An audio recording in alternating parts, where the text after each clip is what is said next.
YouTube? Welcome back to Tony Tone Reacts. We're gonna hop right back into the comedy stuff.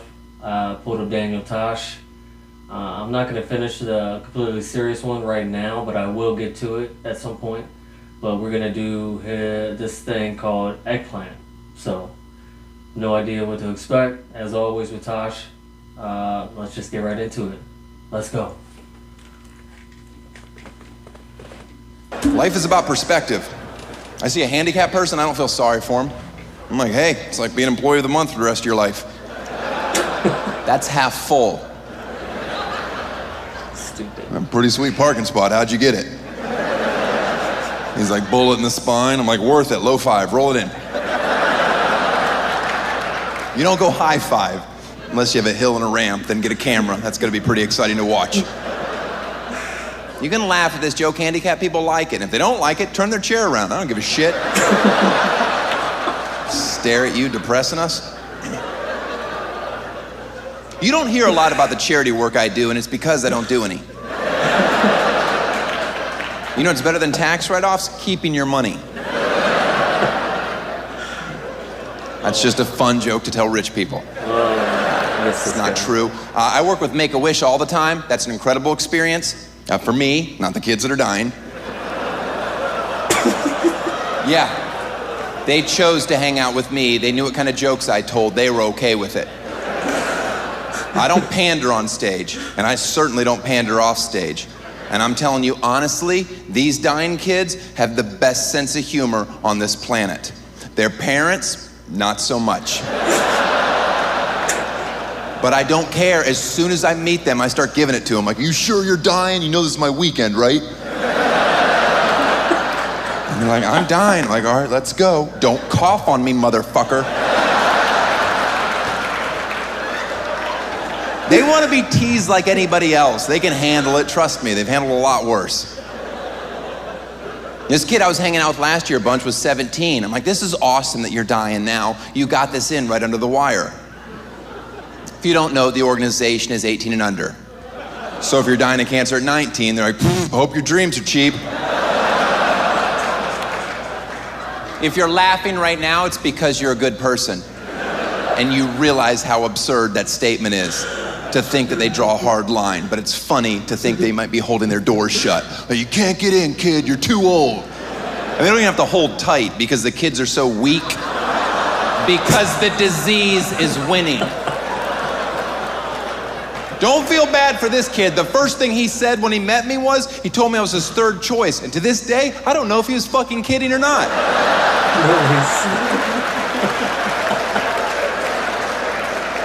That's not cool. I'm healthy. I'm gonna live a long time. I don't need that noodling around up there. And if it makes you feel any better at laughing at these jokes, know that he is cured and healthy now. He's not, he's dead. But if some people need that, let them have it, right? Oh, he's okay? Oh, good. You know me, I can't accept life. That's a perfect gauge for if we would ever hang out in a social setting. Know that if you've ever said any form of this statement, we would not. There's nothing funny about blank. Any form of that, know that I hate you to your core. Because I, along with some of you, respectfully disagree. You can accept that things are tragic and awful and still have a sense of humor about them. It doesn't make you a bad person, despite what some blog may say. Oh, there's nothing funny about AIDS. There's nothing funny about rape. Yes, there is. If you write a good joke, there's funny things about it. And some of you may be aware, I took a ton of bad press for making that statement verbatim, and then a woman screamed at me, there is nothing funny about rape. And I've never defended myself publicly, despite misquotes, mainly because I'm rich. I'm like, fuck it. I make my living saying shocking things, there's consequences, I can accept that. And people wrote me horrible stuff, like, hope your daughter gets raped one day and we'll see how funny you think it is. Well, first of all, she'd have to survive the abortion.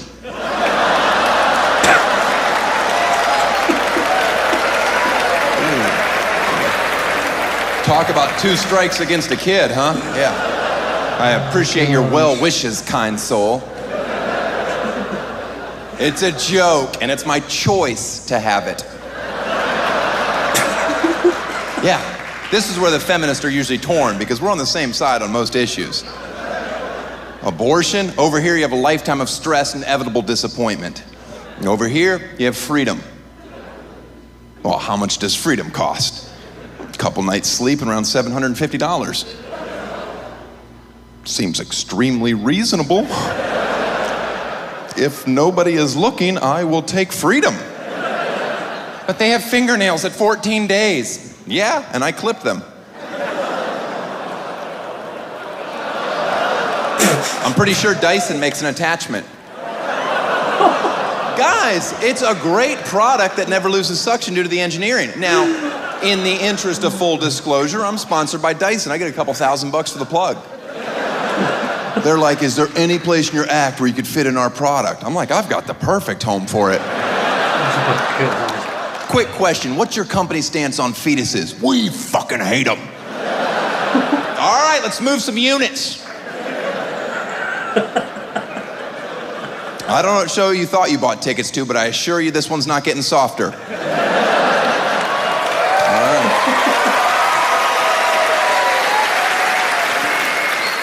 There's nothing funny about cancer. All right. If you haven't been affected in some way or another by cancer at this point of your life and haven't developed a sense of humor about it, you're the crazy person.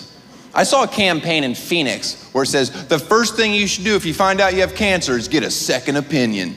Oh, really? The first thing? I was gonna cry for a bit, but all right. Let's make another doctor's appointment with somebody that probably can't see me for a few weeks. That has to be a fun time, just sitting around your house, praying to God your first doctor is an incompetent pile of shit.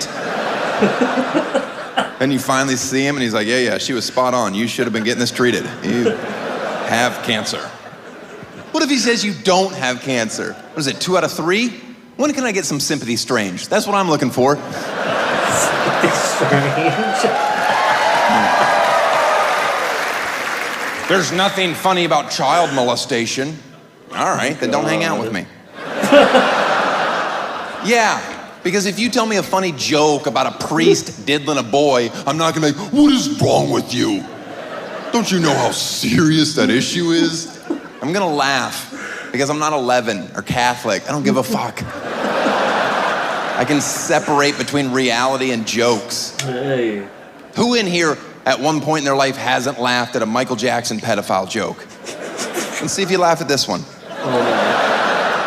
Did you know last year, dead, Michael Jackson made $180 million thanks to his new show in Vegas, which is amazing if you get a chance to see it. There's a hologram of Michael. It sings and dances the hits, and for an extra $500 a pop, you can go backstage and watch him try to ghost fuck your kid.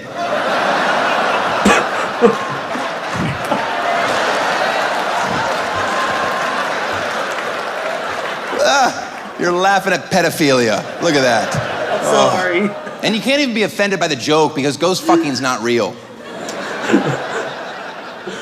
But I'm sure there's one dingbat in here. Yes, it is. I had a friend that was molested by a spirit. Hashtag ghost fucking is real. I'll laugh at the real thing from time to time. Oh, God. How about when Sandusky was asked point blank on national television if he's sexually attracted to boys? And he waited around 16 seconds to reply, and I quote, if you don't think I was at home pissing myself, like, did he just waffle on that softball question? Ask me if I'm sexually attracted to kids. I'm not. That's how long you should wait to answer that question. You don't mull it over for a bit. You certainly don't eyeball your lawyer. I wonder how he wants me to answer this one. You come out swinging in a hurry or you deserve to burn in hell. He said the only thing he's ever been guilty of is he liked to put his hand on boys' legs. I've heard enough. On that alone, you should be in jail forever. Yes. You want to hug your son longer than 3 seconds, you should be in jail forever. Yeah, my dad didn't hug me very much. He wasn't the best father, but he didn't fuck children, and I'll take it.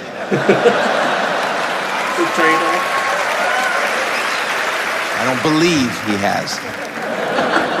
That's my biggest fear in life, that I do that joke and people are cheering and there's one guy in here, he fucked me. And I'm like, I am sorry.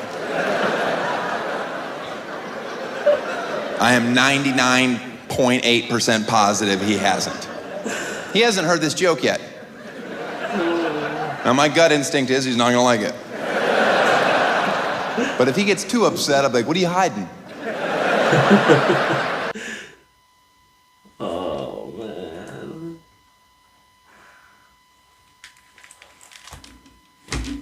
God, man, he don't give a fuck what he says. It's hilarious. I shouldn't laugh, but I can't help it. Why was it called Eggplant? Did I miss something? Please recommend more of Tosh, please. And I'll try to get them done as quickly as possible. As always, thank you for watching. Subscribe, like, comment, all that good stuff. See you guys on the next one. Peace.